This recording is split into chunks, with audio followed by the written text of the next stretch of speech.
Hello all. Today I'm at the Markham Holiday Inn Hotel and Suites in Toronto, Ontario, where I'll be interviewing Erik Buchanan. Hi Erik. How's the day treating you? Hi Stephen. It's actually treated me very well. I had an excellent panel this morning. Got to some really good people, and it's been a very good weekend for Dragon Moon Press, which is my publisher, for those who don't know. We've had a lot of fun, made a lot of good connections with people, and really enjoyed ourselves, so it's been great. Good. Excellent. Could you tell the folk a bit about your work? Sure. I'm an author. I have 2 novels published currently. Small Magic was my first one, which is the story of a young man who discovers magic in a world where no one believes in it anymore, except for one person who's willing to kill and possess it all. And Cold Magic is the second in the series, in which our hero must choose between hiding his magic from the people who are trying to hang him from witchcraft, or using it to save the lives of the people he loves. And those are my first 2 novels. I'm also an actor and a fight director, specializing in anything. You name it, I can do it. I've read Small Magics, and I'm waiting on Cold Magics. It's on the list. And I really enjoyed the character interaction you did with them. They got a real sense of the friendship between the three primary leads. You know, the man, the woman, and her brother. Yeah, it was a nice piece to put together, because it really is about friendship, among other things. I mean, we have our heroes on his heroic quest to discover really who he is and to save the day from the villains. But the core of it is really the triumphant friendship between these 3 individuals. The hero's name is Thomas. He's a young guy. He's a scholar. He's just come back from school. His best friend from hometown is George. He's a big guy. He's a blacksmith. He's very smart. He's one of these guys that's smart with his hands and can build anything. And then his sister Eileen, who desperately wants to be a scholar but isn't allowed because she's a girl. And so we have these 3 individuals, all of whom are very strong characters in their own right, interacting together, which made it a lot of fun to write. Enjoy the works of Stephen B. Pearl: science fiction, erotica, paranormal action adventure, and paranormal romance. All for Okay, are you working on anything new at the moment? I'm working on about 3 different projects right now, so I'll take you through from the one that's done to the ones that are in my head. The first one that I'm working on is a young adult piece, working title City of Phantoms, about a young girl in Victorian England who must disguise who she is in order to take a mysterious job that leads her into ghosts, ghouls, and all sorts of wonderful hauntings. It's an exciting little piece, and I'm really looking forward to getting it together and out on the market. The second piece I'm working on is the 3rd and final book in the Magic series. They've got Small Magics and Cold Magics, and the last one will be called True Magics. And I'm not going to give you the pitch for that yet, because I'm not quite ready, but it's a lot of fun, and our hero really has to open up and admit who he is, both to himself and to the world, in order to survive. And then the 3rd piece I'm working on is a novel that I wrote a while back, where a team of archaeologists discover an intact castle underground, and all things derive from there. And it's a load of fun, a bit of magic, and generally a hoot set in the early 21st century. Okay, good time. The time of H.G. Wells and early 21st century. Early 21st century. Okay. Oh, the time of such notable authors as Erik Buchanan and Stephen Pearl. A pair of stunningly fine gentlemen that ever there was. Where can people access your work?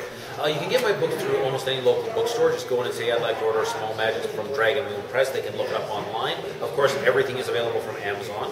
You can also go to the Dragon Moon Press website and get it from there. And the nice thing is, we don't just publish in paperback. We're also available pretty much on every electronic medium. We're on Kobo, we're on Kindle, you get PDFs of our stuff. It's all available. It's, the Dragon Moon Press catalog is rather impressive, so I encourage you to go with it. Okay.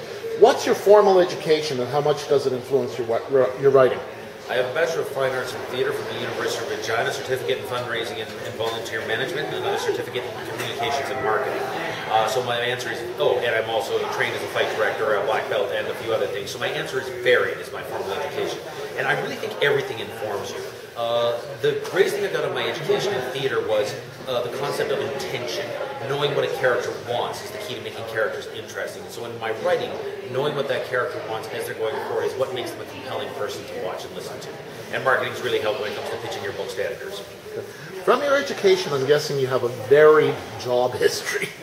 Yes, I've done lots of stuff. I worked security in a parkade. I was the speechwriter for the CEO of a major hospital with a $1 billion budget. I flipped burgers. No, I actually haven't flipped burgers. I worked at Mr. Sub making sandwiches from midnight to 4 a.m.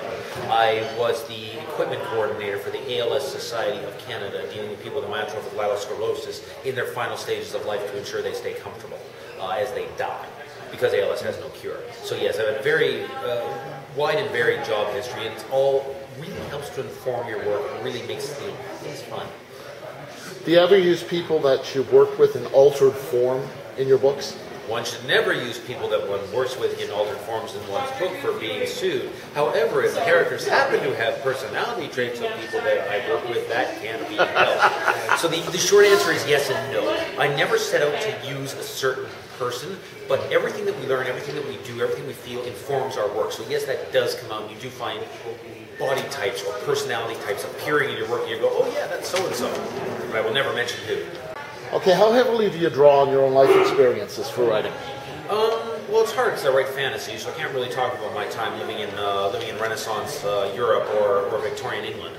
But a lot of it does come from the conflicts, the things that we've gone through in life, and I studied a lot of fighting stuff. So in Small Magics and Cold Magics, all the sword training that I had really came into handy when we got to go to the battle scenes and to the dueling scenes. In my young adult piece set in Victorian England, a good study of and knowledge of history really helped me, and really examining, how to put this, fiction is a way for us to examine the conflicts in our lives and what's interesting to other people. And so everything that goes into you comes out in your work. That sounds disturbing, actually. Read Stephen King, he's disturbing. What do you think is the obligation of the fiction writer in the current era? That's a hard one, because I'm not sure what the obligation of a fiction writer was in the past era. I think it's always the same. Our job is to entertain. You can write whatever you like, and if people aren't interested in reading it, it's not going to get anywhere. You're not going to get an audience, so you're not going to do your job. When you write fiction, you are presenting entertainment to the masses. If you have a message in that fiction, that's great. If there's something you want to get out in fiction, that's great. But at the end of it, you want to present something that people are going to want to read. Yeah. I agree with you. I always say that the first job of fiction is to entertain, and that's what makes it good. Then, if it can do something beyond that, it may transit from good to great, but it has to be the entertainment first. It does. There's a wonderful quote from Pete O'Toole in The Stuntman, which I'm not going to go into here because it's not quite PG, but I suggest you watch that movie, and Pete O'Toole plays the director, hear what he has to say about message. Where do you see the publishing industry heading in the next 5 years? That really depends on how bright the publishing industry is. There's a huge changeover now, and one of my favorite phrases is, "This will be the death of whatever." Back in the 19-teens, I want to say, maybe early 20s, and possibly a little bit earlier, there was the death of the publishing industry, as this new dramatic form came out that would radically alter everything and change publishing forever and destroy the industry you know it. It's called the paperback. And it destroyed the publishing industry because to that point the publishing industry was about moving larger blocks of wood instead of smaller blocks of wood in paper form. And we're going through the same sort of renaissance now. What's really happening is a change in the way people absorb the information. And so for the publishing industry's challenge is to find a way, because their business, to monetize that in a way that will not alienate their customers and at the same time will allow them to take advantage of the expanding number of people who are reading books. So the publishing industry needs to change, and if they do it smart, they're going to continue. If they don't... Okay. If you could be any character or profession from one of your books, which would it be? Oh, jeez. See, the problem is, most of my fiction is about people going through hell, so I'm not sure I want to be any of them.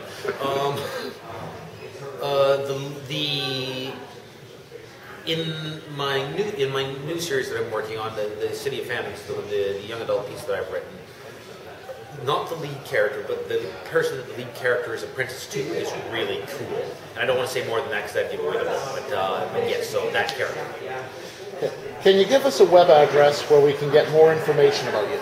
www.erikbuchanan.ca, and that's ERIKBUCHANAN.ca, not .com. That's a computer programmer in California. Okay, well, thanks for your time, Erik, and hope the rest of the day treats you as well as the rest of the con has. Thanks very much, and have a great time.